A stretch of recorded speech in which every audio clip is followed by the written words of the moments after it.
who's a Hall of Famer and why on the Yeah, on Warriors this right right. now? Yeah. Why don't you do it? Stephen Curry is obvious. Well, Stephen Curry, but let's just linger on him for a second. Every time he has a good game, everyone writes a Stephen Curry's good article. I've read that a million times, but he's better. He, to me, is probably one of the 5 greatest players of all time. I think he's the greatest offensive player ever.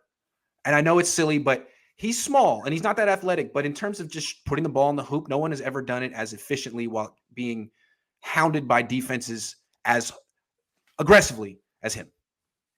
You know, Iggy, I think he's more athletic than you're giving him credit for. True. I would. That's true. But it's not like he's not Michael Jordan. He's not 6'6" jumping. He doesn't dunk. The greatest offensive basketball player ever doesn't dunk.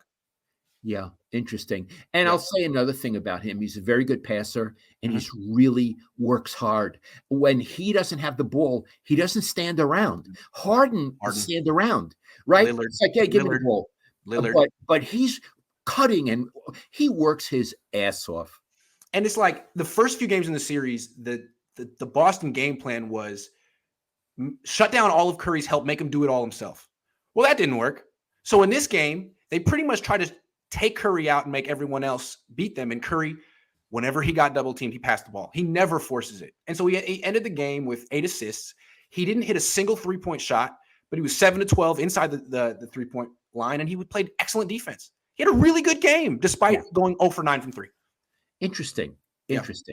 Okay, he's a Hall of Famer. Who else is a Hall of Famer on the team? Draymond.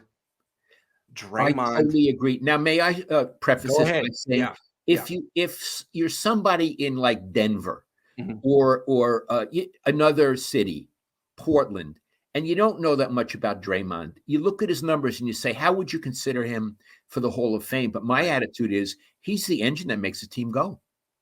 Yeah, I mean, okay, defense doesn't count. Well, he didn't score enough. What about defense? That's half the game. Plus, he's the point guard on the team. He brings the ball up. He leads the team in assists every year. Every year. Yeah. So also, I think he is one of only 5 players who is top 10 all time in the finals in both assists and steals. It shows you the kind of impact. Like, who else has done that? LeBron James, Michael Jordan, Scottie Pippen. He's a lot like Scottie Pippen, that kind of a guy who's your best defensive player and your best playmaker on the team. And he has this attitude, you can't beat me. Right. You can't beat me. Right. I'll do whatever it takes. You can't beat me. Usually what it takes is him defending centers. And he's been doing it for 5-6. He's great at it. The guys who are supposedly bigger than him and supposed to push him around like Anthony Davis, he punks Anthony Davis. But this series, that's not what's being asked of him. What's being asked, everyone on Boston stands at the 3-point line and shoots threes, even their center, Al Horford. So what Draymond has to do is defend Jaylen Brown, number 7, who's really good. He's a small forward, and Draymond's kicking his ass. It's a whole different assignment, and he's kicking his ass, defending on the perimeter. Is it true that Charles Barkley calls Anthony Davis street clothes? Does he? That's funny. I had lunch with Gary Furness yesterday, Dr. Gary Furness from Santa Rosa, and he told me that Barkley calls him street clothes. That's great. He's the best at what he does, Barkley. He's wonderful. I don't watch regular season basketball. It's so boring to me. But I like – so he probably said that during the year. I mean, the Lakers aren't in the playoffs this year, so yeah, I don't know. When I heard it, just sort of – I loved it. I loved it. Yeah, absolutely. Yeah, I loved it. Okay, so those are 2. But to me, like – this is one of the greatest dynasties ever, especially if they win this finals. I don't know that 2 Hall of Famers properly sums up how dominant this team was. What about Clay? Oh, I think so. I think so too. One of the greatest shooting guards in the history of the game. And Mark Jackson used to say that Klay Thompson and Curry together is the best shooting backcourt in the history of the NBA. Right, and people say that Steph Curry is the greatest shooter ever, and he is. But there's a lot of nights where Klay's better. And like Klay doesn't really shoot off the dribble. He's not a guy who dribbles a lot. And Curry can shoot off the dribble. But just in terms of like catching and shooting, Klay might be better.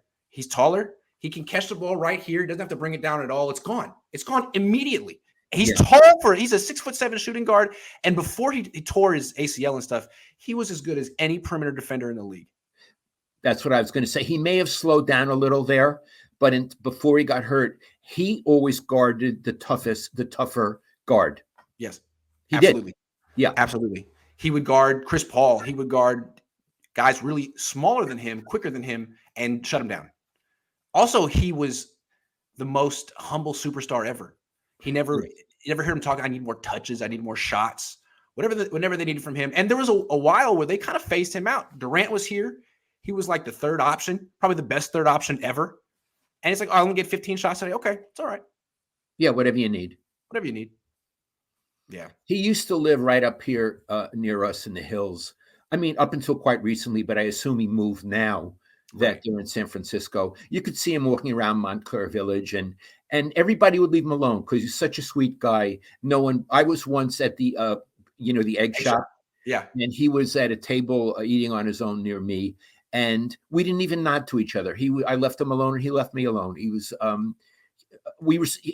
I respected his privacy. That doesn't make him a Hall of Famer, but it does make him so unique. He is the most relatable, down-to-earth superstar I've ever seen. Yeah. I mean, as mature and polished as Stephen Curry is, I don't know how relatable he really is. I mean, I don't know. He makes $50 million a year. He's got a bunch of investments. He golfs all the time. I don't know. Clay, to me, he hangs out with his dog. He goes to, I'll just go to the egg shop, read the paper. Well, I told you when he was drafted by the Warriors, that's when I used to go on TV a lot. That it's NBC Sports Bay Area, and he hadn't even played for the Warriors yet, but they were introducing him on a segment before me on the TV, and so I was in the green room. His father, Michael, is very outgoing, and he's an announcer, and he was a very good player. He was floating around the newsroom, working the newsroom. Mm-hmm. The mom was sitting next to me. We were alone in the green room with Linda, who does the makeup. And the mom was so nervous. And I said, Mom, why are you so nervous? And she said, Clay is shy and he's not used to being on TV. And I'm just worried about how he's going to do. And I said, Mom, he's going to do great. And we watched him together. Because I wasn't on that segment. We watched him on a little monitor in the green room, and he was fine. He was a little shy, but he was fine. And when it was over, I said, how you feeling now? She said he did great. And you could see the pride of a mother, and you could see she was such a normal. My mom would have been nervous about me. And you could see where he gets his humility from this lovely, I'm not saying anything against Michael. I wasn't in the green room with him, but the mom was so sweet and worried the way a mother would. Yeah, that's a great story. This shows how down to earth they are. Yep. Marie says they blew a 3-1 lead and begged Durant to come play because they needed somebody that matched LeBron James. A lot of lying going on here. Well, look, what's so impressive about this team is they're potentially going to win their second ring without Durant, and Durant's never going to win a ring without Stephen Curry. Wait a minute. Did this guy just say that you and I are lying?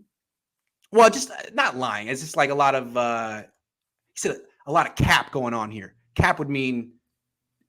Is that the word he used? Yeah, cap. Okay. Because we're giving our opinion.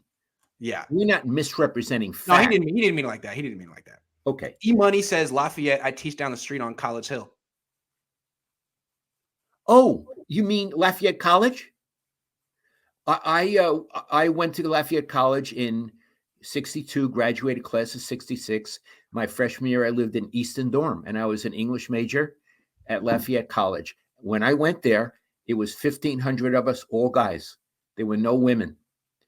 And we had required first 2 years of ROTC. I learned to take apart an M1 rifle and shoot it. Iggy, I got my finger caught in the thing. I got what you call M1 thumb. You got M1 thumb?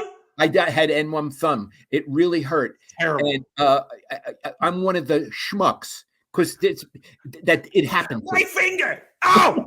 Saul Rosenberg. So this guy teaches down off College Hill. How about that? Wow. How about that?